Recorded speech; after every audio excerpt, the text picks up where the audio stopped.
भगवान श्री कृष्ण की लीला केवल देखने की चीज नहीं, उसे सुनना भी आत्मा को बदल सकता है। क्योंकि जहां श्री कृष्ण की कथा प्रवेश करती है, वहां मन की अशुद्धियां टिक नहीं पाती। राधे राधे दोस्तों। भगवान श्री कृष्ण सदैव ही ऐश्वर्य, बल, यश, ज्ञान, सौंदर्य और वैराग्य से पूर्ण है।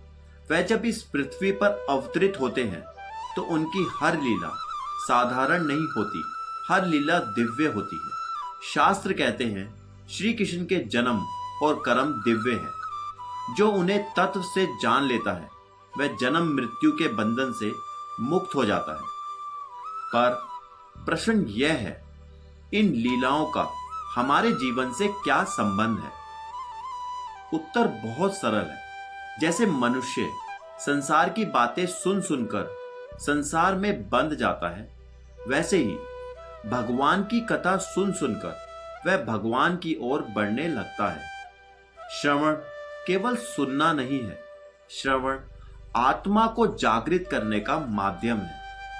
जब हम श्री कृष्ण की लीलाएं सुनते हैं तो मन में जमा हुई वासनाएं, भ्रम और विकार धीरे धीरे मिटने लगते हैं। यही कारण है कि भक्ति मार्ग में श्रवण का सबसे महत्व माना जाता है। लेकिन संसार का दुर्भाग्य देखिए, श्री कृष्ण स्वयं इस धरती पर आए, अपनी दिव्य लीलाएं की, फिर भी बहुत लोग उन्हें साधारण मनुष्य समझ बैठे।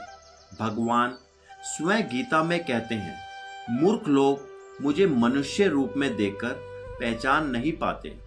कृष्ण केवल एक बालक नहीं थे, वह पूर्ण पुरुषोत्तम भगवान थे। दोस्तों, यह भाग केवल कथा नहीं है, इसका मूल भाव है कि श्री कृष्ण की लीलाओं का श्रवण ही मनुष्य के भीतर की अशुद्धियों को धो सकता है। जय श्री कृष्ण।